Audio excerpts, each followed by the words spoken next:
Thank you. I'm going to talk today a little bit about data and sources and stuff I wish I knew when we were building note cards 40 years ago. I hate saying 40 years ago. It makes me feel really quite old. But what I'm going to talk about first is briefly about note cards and what I wish I knew what I wish I knew then that I know now. And then I'm going to talk about 10 years I've spent working on a biography of someone who's quite minor. I doubt you will have heard of her. Maybe you will have heard of her. And then I have these two examples to show what I'm talking about. At some point, I might have to go kind of fast. I know that when I practiced the talk for the cat fell asleep at some point, and I lost track of the time. But I'll keep going. And if I really start going fast, you'll know my caffeine kicked in. I took a caffeine at about half an hour ago, so we'll see. And then I'm going to talk, of course, at the end about what all this means for hypertext. This is note cards. This is an actual picture of the screen. There were cards. They were connected by links, and they were in a hierarchical structure of file boxes, much like you might have. Now, you probably didn't use them to write in grade school, but if you're my age, you did. And if you're Frank Halas's age, you did. And if note cards were a drag queen, the t-shirts would say, "From chaos to order." And that's what we thought of as the note cards process, from chaos to order. And when I look at that now, I think, what, chaos? You don't have chaos when you start out. You don't have very much at all. So it's not really from chaos to order in your mind or in your data. It's just that you don't have very much, and then you go to having quite a lot. Note cards was a family of a number of tools that existed, and I didn't want to list them because I knew I would leave someone out, and that would be bad. So there were these tools in the 1980s, and they existed before the web in kind of sublime isolation. And the thing that we mostly thought about is ways to get from one to the other, rather than thinking about a future where everything was more interconnected. And I remember Frank Halas talking at the first Hypertext conference, Hypertext 87, and he was standing on the stage, and he said, "A note card is an idea-sized unit." And of course, Ted Nelson shot out of his chair the way Ted was prone to do, and he said, "Oh yeah? How big is the idea of God?" And Frank, Frank Halas, very rational guy, just sort of scratched his head and went on. And one of the things that caused us to make note cards was we were helping intelligence analysts do their work. And part of their work, what we thought would make the analytic product better, was maintaining links to sources and using argument structures. So we said the structures would have some kind of integrity that you could check. And that was going to be what was going to happen. And so any analytic product would be based on evidence, and so policymakers would make better decisions. Very idealistic. Not what happened. But the idea was, when users created new cards, note cards would always prompt them for a source for the card. And this was our idea of a source. A source was a book or a report or something that could be put in a bibliography. Great. Provenance of the underlying stuff would never be in doubt. You could always follow the source link. It was great, and we thought that was answering the problem. And users really hated source links. They really didn't like them. They didn't get argument structure. And source links died around 1985 when the first users at Xerox PARC, our internal users, started using the system. They didn't know that was one of the things we'd been contracted to do, was maintain links to sources. So they said, "No, we will not have sources." And Randy Trigg dutifully modified the code, no more links to sources. I think now, in retrospect, the ideas were daft. They they just wouldn't work. But they seem dafter to me now after working on my own stuff for doing the kind of research that Note Cards was designed to support. And yet, sources remain a thorny problem, and I'm going to talk about those today. I started in 2013 working on a biography. I didn't know that I was starting to work on a biography, but that's what I was doing. And in some cases, biography seems like just a totally disreputable form. Biography is reprehensible and misguided genre. Privacy is violated, creative achievements are explained away, and great men and women are unmasked as sneaky, predatory, cruel, and ordinary. And, you know, in some ways, that's what happens if you do a good job on your biography. It's just you want to be selective about what you put in. You don't want it to be a hagiography on one hand, but you don't want to really unmask someone. Stars, they're just like us. Happens all the time. But the thing about biography is it seems like a really good test bed for working with data because it intertwines history and personal identity in a really interesting way. And you're supposed to back up everything but with primary sources. And that kind of gives us something to look at. And it needs to be both factually accurate and culturally valuable. So both these things have to be true. And it's a real stress test for what we've all been doing these many years. And I'm going to tell you a little bit about who I've been doing a biography of, and you may or may not have heard of her. Joan Vollmer Burroughs, who is the wife of writer William S. Burroughs. She's a woman who became invisible through social forces, the vagaries of memory, and a literary agenda. So you really don't know much about her. And if you looked in various biographies of the people in the Beat movement, they all say about the same thing about her. She's very intelligent. She lost her mind because she took too much Benzedrine. And what else well, I'll tell you about the key thing is that William S. Burroughs shot and killed her in Mexico City in 1951 on September 6th. At the time, William S. Burroughs was not known as a writer. He was the grandson of the person who invented the adding machine. So it says, Burroughs family scion kills socialite wife. So you can imagine the headlines were everywhere. Every major paper had headlines and a story about Texas rancher kills wife. And so that's really what people mostly remember her for. And this is what the biographies say so far. She grew up in a swanky Albany suburb, and she went to Barnard College when she was only 16 years old. Then she married a Columbia law student and infantry soldiers named Paul Adams. And she had her first child, Julie Adams. And then she met the well-traveled Harvard graduate, William S. Burroughs. You see, William S. Burroughs, on paper, we kind of think of him now, he was gay, he was sort of an outlaw, a literary outlaw, and we think of him one way. But back then, he was a catch. He had a big allowance, he was generous, all these things that made him a good catch. And so she met him, was smitten, and she left New York City with him. And with Burroughs, she had another kid, Billy Jr., in Texas in 1947. And then he tried to shoot a cocktail glass off her head, and as you would expect, shot low, shot her in the head and killed her. So the question that underpins this talk is, what kind of sources do you use when you're trying to write a biography of someone who is little known? What do we have?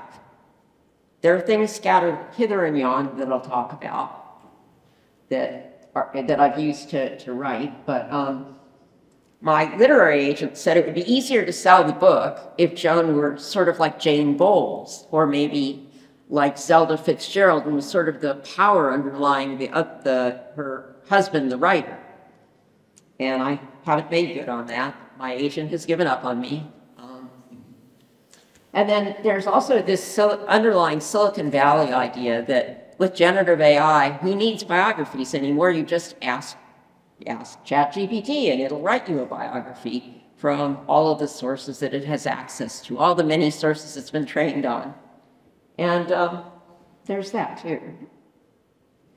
The thing about writing about Joan is that I found is interesting is that primary sources, the stuff of biographies, the special collections with all the papers and stuff, there are numerous that have stuff about her or have her letters, but they're all scattered. So far I've used 5 or 6 special collections in libraries that are kind of gate-kept.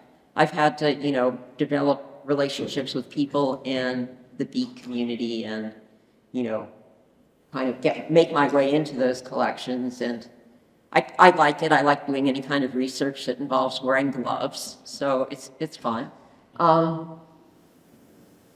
And there are also significant primary materials, because no one else has really written this biography, that are still in individual people's hands. And I've been trying really hard to locate these people and get more letters and get more primary materials, photos and the like. And so far I've managed to round up quite a few.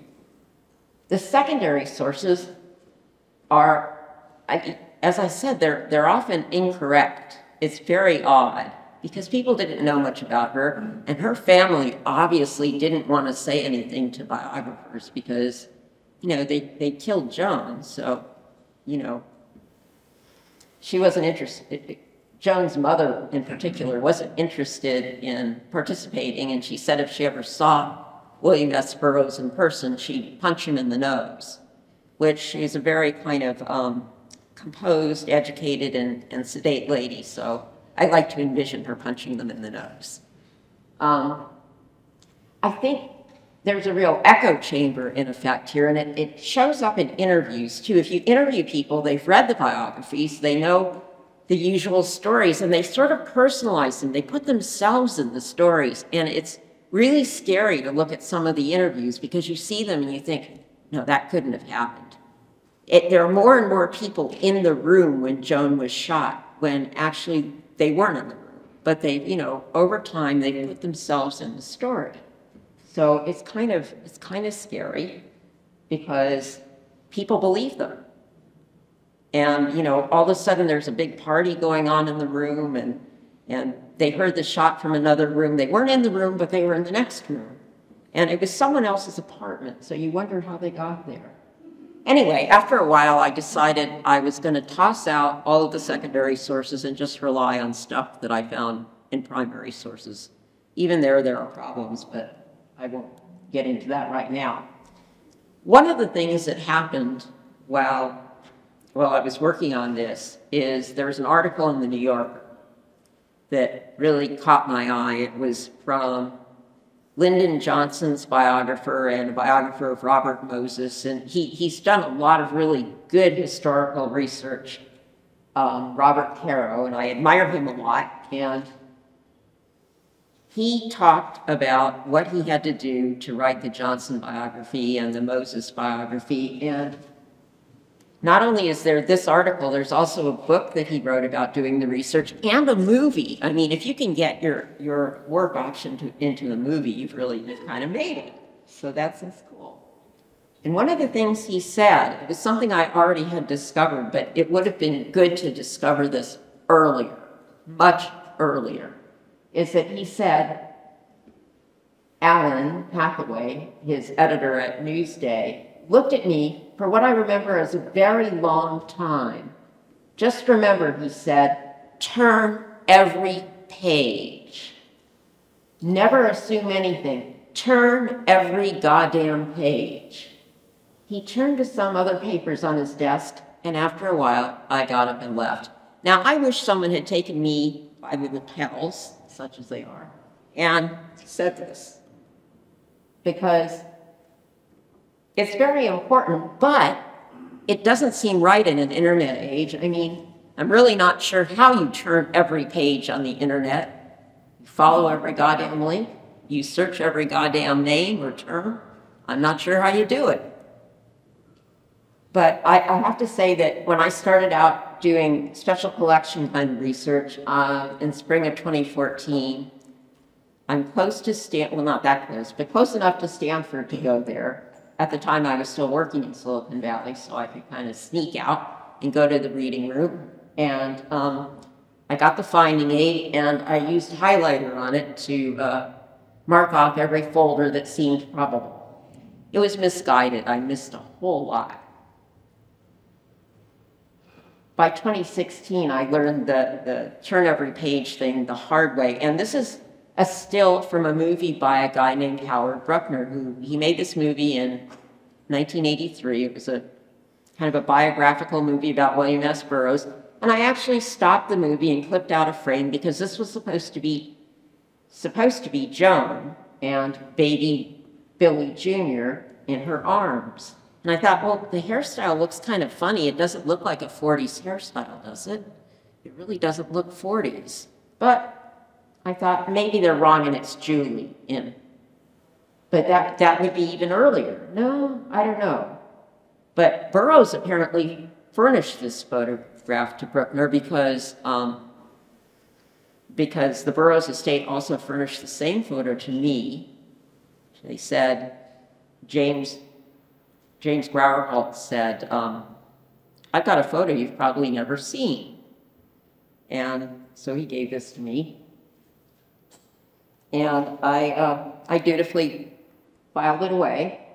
And in 2016, I was looking for something else, some photos I'll talk about a little later. And I was looking at the Ginsberg photo collection at Stanford, and I didn't see this. I looked at what I wanted to look at. I dutifully trotted back to the desk and gave them the box of photos back. It was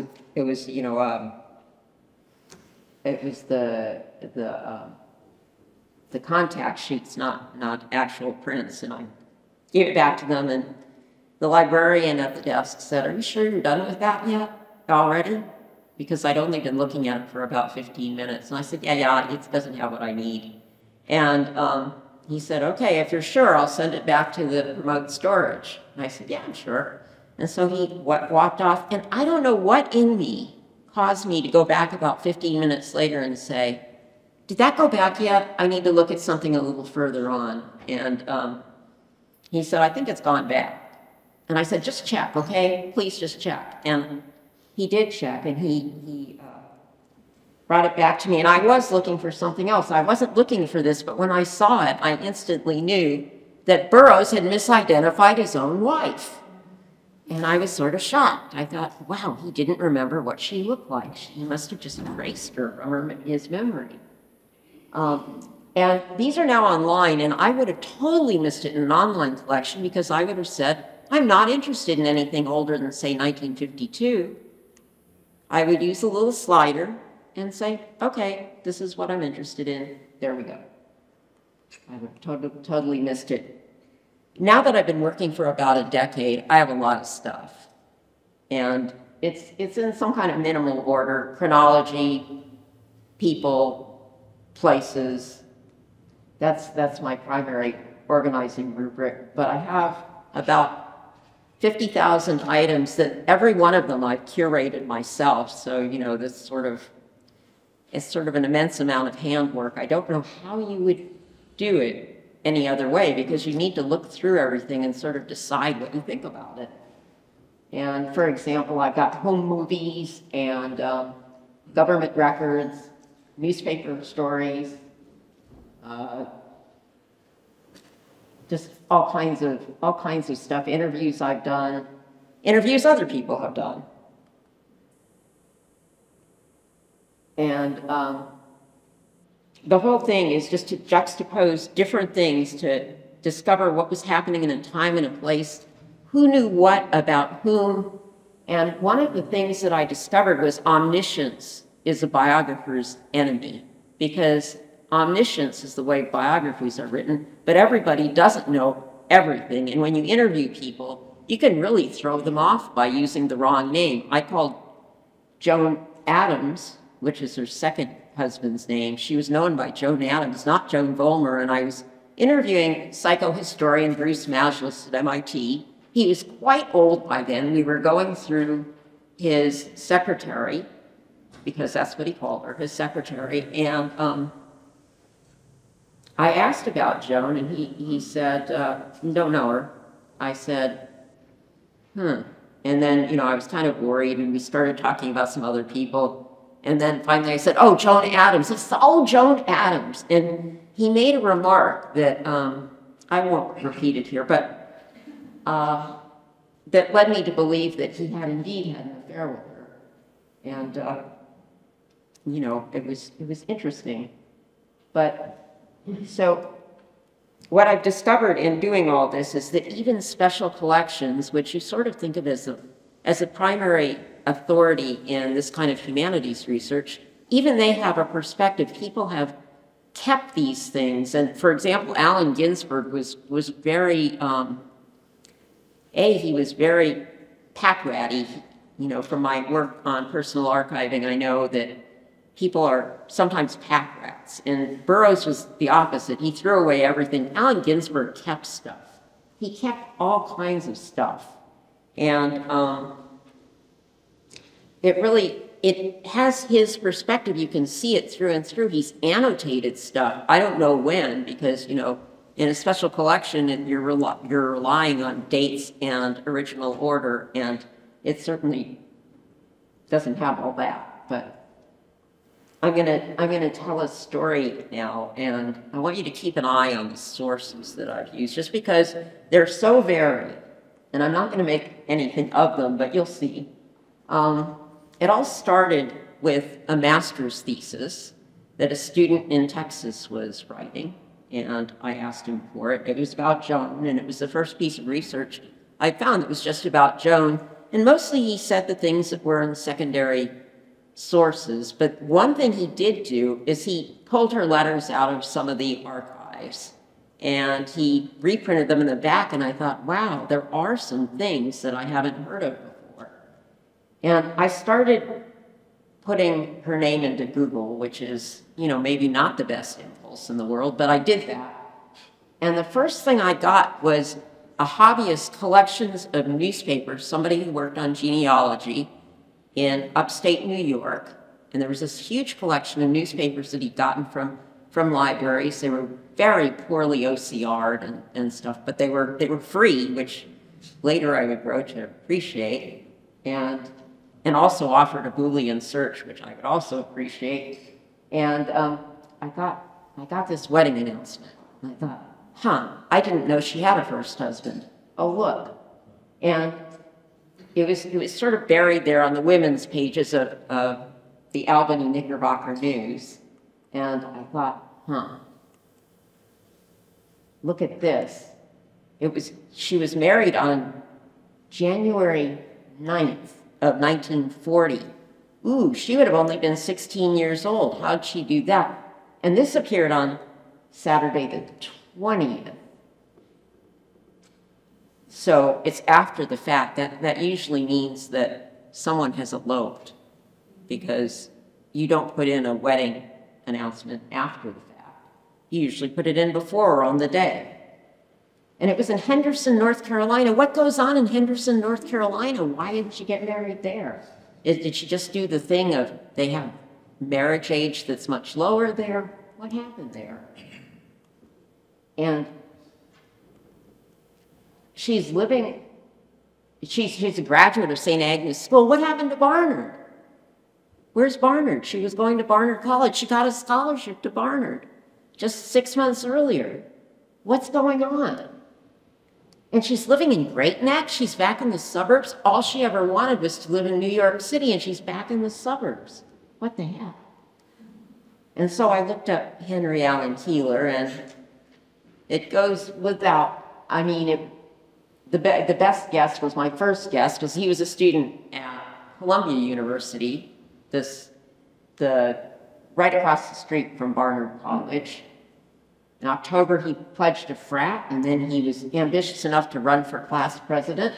And then in late November, he mysteriously withdrew from the race.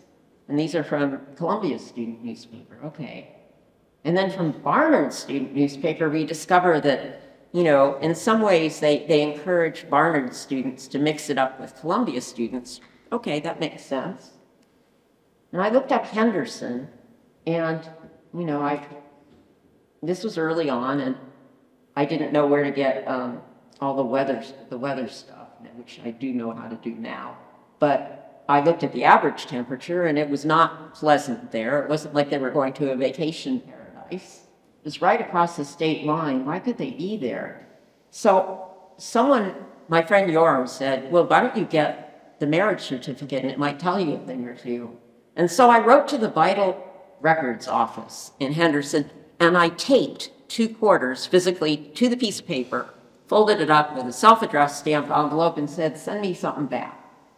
And right away, they sent me back a certificate, and I thought, that is so cool. Look at this certificate. It's only number 116. Maybe there aren't a lot of marriages there. And look at that. She lied about her age. She didn't need to go all that way south. She lied. And she was married in an Episcopal church. Wow. How did that happen? On a Tuesday. And look at these witnesses, and I looked up the witnesses in whatever I had at the time. The steeple was visible from the railroad station, so I thought, oh, maybe they got married there because it was really close to the railroad station. And the witnesses tell a story in and of themselves. The minister's wife, a hotel manager, and a doctor. What happened there? It's pretty, you know, your mind can whir a little bit and click, and you get kind of an answer. I found a phone directory. I think it was on a North Carolina State website, and there were obviously Google Maps. And look, the hotel still bears a vague paint job that said it was a little hotel. Turns out they had a very good health department score, so that's something. Because I thought it was seedy when I first saw it. And then I looked her up in the 1940 census, and there she was, living in Great Neck, sure enough. Very cool, there she is, Joan Keeler. She's 17, which she had turned by then. And she says she's still in school. And she's from Albany. This is the right person, this is definitely the right person. And there's the rest of the Keeler family. Okay, I was very satisfied, and I was pleased with myself, and I decided to follow up on the school thing. And I wrote Barnard College, and I talked to the registrar who'd been there since the 60s, and she instantly came up with a folder, and the folder had a memo from Dean Gildersleeve, who'd been dean there for a really long time. And Joan had made Dean Gildersleeve very cranky because Joan ran away and got married after Christmas, January 9th, having first made a false statement regarding where she was going with deliberate intent to deceive. This falsification is a very serious matter, and so she got kicked out of school. They thought about letting her back because she was an extraordinary student, but I didn't get that the first time I requested the memo. I just got the fact that she got kicked out of school. And then I thought, but she wasn't married very long, was she? So I went and called the Kings County, which is Brooklyn, records office, and got a docket for them, for the court. They couldn't give me the case. It's sealed for 100 years. But I could see that the suit was brought on Joan's behalf as a minor by Vollmer and Vollmer law firm. It turned out to be her grandfather and her aunt, as it turns out, spoiled her. And so her aunt came to her rescue and filed for an annulment. She was underage, but the records are sealed for 100 years, so I'll never find out the whole story in court unless I spend about to my dying day working on this. But then, while I was writing, I had already started my research, and it was in February of 2014. This biography, it's just a real brick of a biography. It's about this thick, and at some point Barry Miles knew William Burroughs, and so it has everything in it, every place he went to eat, everything, except the stuff in the 40s, which turns out to be mostly fiction. But he said this telling thing is that Burroughs said that Joan had been married twice, as a matter of fact, and she hated both husbands. She married them, and then she hated them for the simple reason that they were ordinary, stupid people way below her level. And I was totally hooked. By the time I saw that, I thought, were they really ordinary, stupid people? Want to know. And a few months later, I got up the nerve to write her brother. He had given no one any interviews to date. And so I thought, well, we'll see. He went to MIT, I went to Caltech, and I kind of approached him on a techer-to-techer level, and I checked in, and sure enough, he remembered the guy. He said, I remember that guy she married fairly well. I mean, he was a big bragger. He really thought he was something, and my father played chess with him very competitively, and yeah, he thought he was something else. I remember going down to New York City with my parents. Keeler got tickets to a football game, a Columbia football game. I guess my mother would too. That actually was, it meant it was important because Dorothy Vollmer did not go to football games. He may have thought he was marrying someone with money. He may have thought he was marrying into a rich family. And I thought, well, he lived in Great Neck. Wasn't he of the same kind of middle-class stock that Joan was? The other thing that David said that I took to heart later is I had brought, when I was going to interview him and I wanted something to provoke his responses, and so I brought this big, thick notebook full of newspaper clippings and stuff from the special collection and just things I thought would jog his memory. Very little of it really did. And I said, all this stuff's online now. It's just remarkable. You tried to do this 20 years ago and you'd be at the library. And he really perked up and he said, how about 5 years ago? You're right, even 5 years ago, I couldn't have found this stuff. And he said, that's when my wife died, and I keep thinking about how everything has changed. And it has changed so much because it's still changing. It's changing under my feet because the certificate I requested from Vance County just a year later was online for anybody to get easily. There it was, and there was added stuff. There was something that showed me that it had been requested before, very probably, because it has the same registrar of deeds, probably for the legal case. And there was even a book of the marriages, so I could see how many other people from New York City there were. Not very many.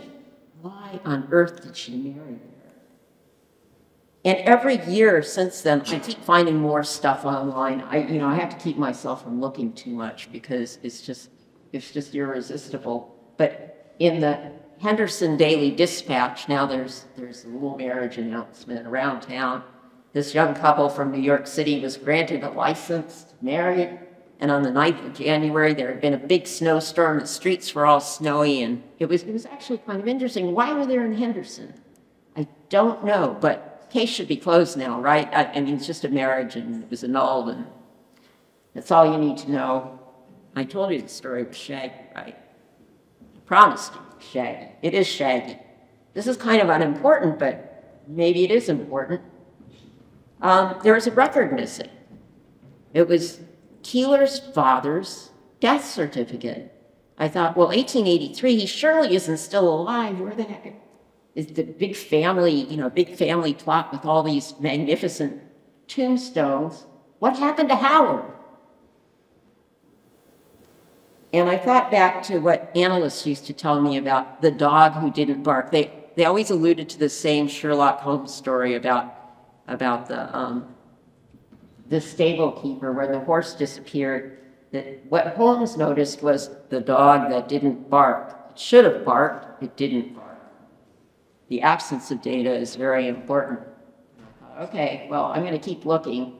And that's not always a good idea. But finally, in 2018, I started to find some stuff. I found first the mother's obituary, and I thought, well, the father should be somewhere. It was written by the daughter-in-law. And the daughter-in-law mostly wrote about herself. But then I realized how authored obituaries were and how they weren't always a reliable source of truth. And, I found all the mother's stuff, but the father, I could just find stuff in Ancestry. And my research partner, Simon Johnson, who is an archivist, actually talked to one of the members of the Keeler family, and she said, yeah, he died in November 1963.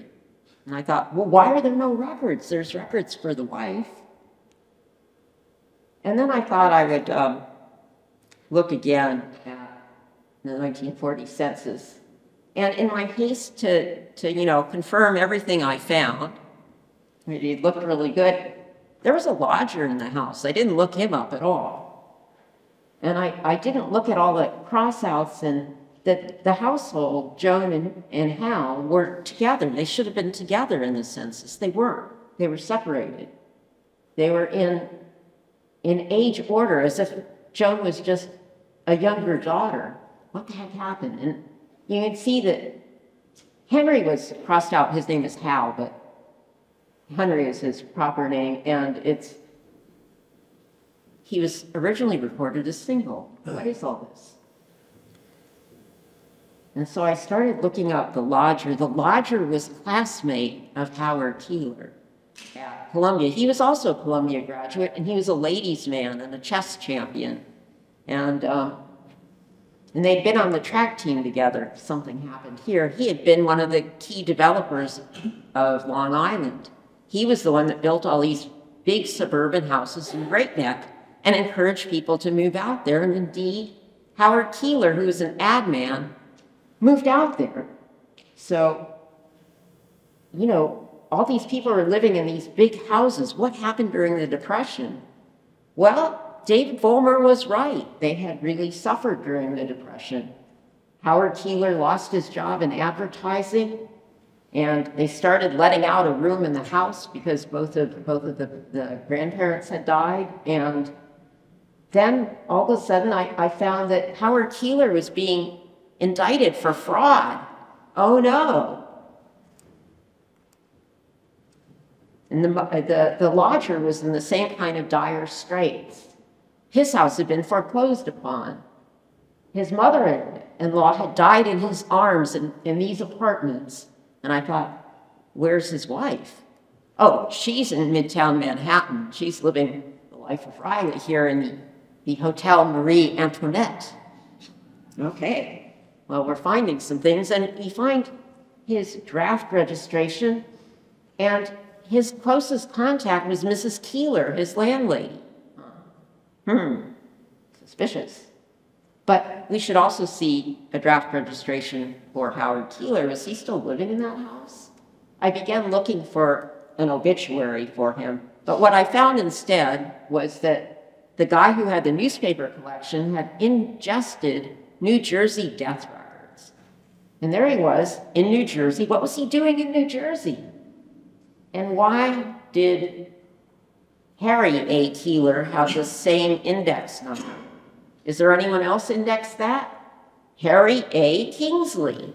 So he assumed a new name, and like anyone else, he didn't want to throw away his monogram towels, so he kept the same initials. And also, he was a chess champion. He liked symmetry.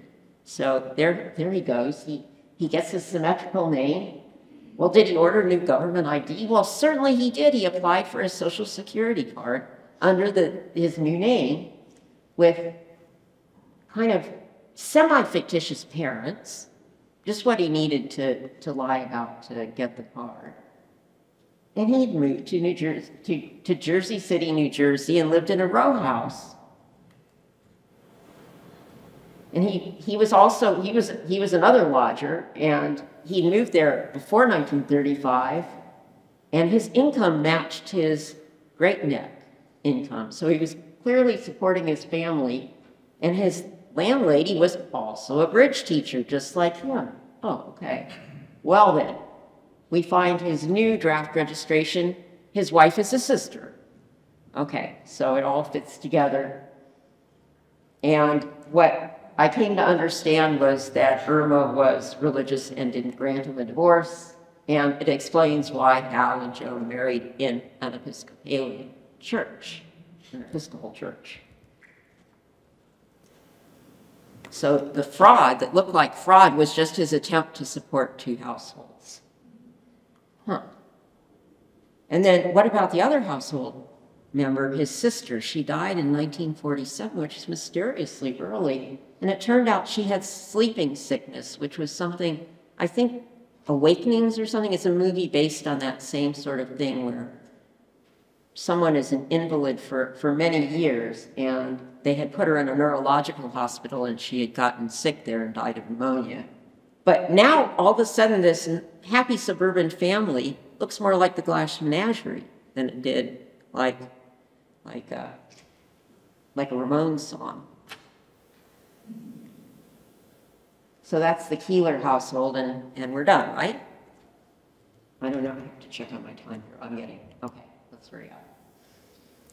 Another thing I can ask myself is, how did this data get made? And I started thinking about that because it's census data. How did that happen? Well, it turned out enumerators went door to door in a prescribed order. There were 120,000 in the US to create the 1940 census. And they were sent around, and they did all this stuff, and then the coder went through and coded all the categories.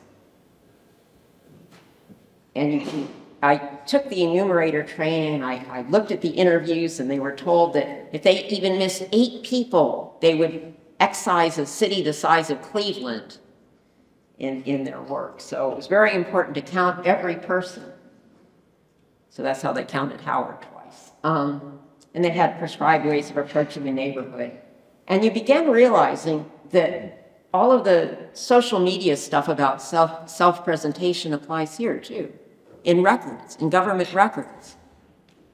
Because if we knew who the enumerator was and the circumstances under which he interviewed them, maybe we'd learn something about the Keeler family that we didn't know before. Now, some people would say, you already know enough about the Keeler family. The marriage was annulled, get over it. But I'm nothing if not thorough. And it turns out she was interviewed on April 16, 1940 by someone with a graduate degree who had gone to the same school as Hal. Well, that's kind of interesting. And this is the census map for that district. And I'm not going to go into this so much, but all I want to say is, did something happen that made the interview go sideways? It looks like the interview went sideways. And I started trying to picture about what it was like walking through Great Neck. You know, these are big houses. Fred lives in a more modest neighborhood. Big houses, a lot of walking, you know, all day trudging around. He only made, for the whole month, he made $80. And as I charted out his path, and it looks pretty frustrating. He had to revisit a lot of houses. And in particular, he had to revisit the Keeler house 3 times. He couldn't find them. And it was colder than average spring day. It was below freezing when he walked around, and only a little above freezing in the afternoon. And of course, people, when they're in situations like that, develop ways to maintain their privacy. It's like all of the social media literature you've read. It's people develop ways of maintaining privacy in public. And so even structured data is way more malleable than you think. But the thing that I wanted to point out the most is that it's fractal. It just, everything explodes. You can question anything and look into it more. And I'm afraid I've done that. But I wanted to talk a little bit about types of data now really quick. Of course, you're right. Contemporaneous primary data is the gold standard, but it's still produced by humans. So it has a perspective. And even scientific data is like that. I had meant to go off on that, but I clearly don't have enough time. But I wanted to talk about, Robert Caro talked about, requesting boxes, and indeed I did that too, but I didn't have a whole collection that had stuff about Joan. I had a bunch of partial data from a lot of different special collections, but I spent a lot of time in reading rooms, and that was really nice. And, they're usually beautiful rooms like this one, well lit, nobody in them, very nice. But these days, you don't just rely on that, you rely on other data. You rely on lots of stuff, and some of it's free and some of it's for pay. And the internet is also very valuable locating potential colleagues and people to interview, because these people, I've found lots of stuff out of these special collections by just looking around. Oh, she went out with John Kingsland. He must have living relatives. No, he doesn't, but he has friends. And you sort of follow the social graph to the ends of the social graph, to people who are still alive and people who are willing to talk to you. Not everyone is, of course, willing to talk to you. And eventually, you often do find stuff. And this is sort of, I'm going to go quickly through this and kind of not go through the second example. I had a feeling I had too much stuff. But the cat is a much, you don't get tempted to go off track with the cat. You tell the story the way it's told. Of course, when you have primary material, you can turn every page, but the important thing about background sources is that you have to find them. Usually you're just looking for one thing in a big database, and you have to find the database. You don't know where the database is. It's somewhere. For example, I use New York City vital records, but I also use vital records from other places. And these records aren't uniform at all. Some places keep things and keep them private. And some places, like Florida, you can get divorce papers for recent divorces that are just open. You just get the whole record online. And you start noticing that there are all kinds of different things around everything. And then there are these contextual sources. When you're doing these web searches, you're looking for things to creatively reuse. You're not using them for the purpose that they were put out there. There's a lot of, for example, 40s artifacts on eBay for sale. And I discovered, for example, something in a picture was a bathtub. Something unidentified in a picture was a camping bathtub. It unfolded, and you stretched canvas over the frame, and you could have a bath while you were camping. So a photo that was often used as a surrogate for Joan being a neglectful mother was actually a picture of her bathing her daughter on a farmhouse with no running water. So this is all very interesting. And I also wanted to have this aside that physical materials still mattered. I often resorted to physical materials when there was nothing digital. I got myself into a records room in Beeville, Texas by kind of insisting. And I went into a records room. Clearly no one had been in there for many years. There was a layer of dust this thick on everything. So people and things still matter. And I was going to go through this photograph collection, but I'm not going to right now because I don't have the time. But I was going to show how different kinds of material get used and how you can detect the provenance and source of a photo, for example, by doing enough sleuthing. This photo, which is supposed to be burros growing cannabis, look like cannabis to you? Doesn't look like cannabis to me. I know Dee Dee is from Texas, so she knows what some of these things are. They are, that's Joan, that's Bill with a gun, and those are fire ant mounds. So we know what Bill was doing. He was trying to poison fire ants. And the sun is high in the sky, it's midday, shadow is short. And fire ants had indeed just invaded that part of Texas. There were newspapers talking about the new benzene-based insecticides, which is kind of scary. Maybe the worst chemical that any of them ever intook was benzene-based fire ant stuff. And we can see that Joan has got a sprayer on the front of her. She's 6 months pregnant, and she's got an insecticide sprayer strapped to the front of her. Go figure. And you can find pictures of antique sprayers. And as I was saying, you can find pictures of bathtubs, too. And I was going to end it now.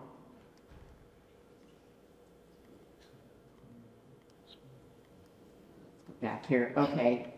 So data use is really changing. I hope I've convinced you. If I've convinced you of nothing else with my Shaggy story, I hope I've convinced you that data use is really changing, and it's changing fast underneath us. And one thing that I really hope is that there'd be a good way of maintaining links to sources. And I tried to, source everything so I can cite it. But as it turns out, after 10 years, I'm having trouble refining this and that. They've moved. Things go on and offline, as you know, but some things have gone offline because, for example, special collections, they put them online and then decide that privacy is being violated. Someone gets on it and says, I don't want that online. And so you end up with things that were online that aren't online, and repositories that grow, and the whole thing is really quite difficult. So I just wanted to convince you of these different types of sources and how much we need support for them in hypertext, because if you're going to use hypertext analytically, you're going to end up, you can't ingest the whole thing. You ingest records out of these things, and it's really hard to keep track of them after you've used, if you've got 50,000 pieces of data that are separate, and some of them are big and some of them are small, it's pretty hard to keep track of it all. And we do have a book about this. Simon and I wrote a book called Ordinary Stupid People on Moloko Press, and that's it. I wanted to finish so there'd be time for questions.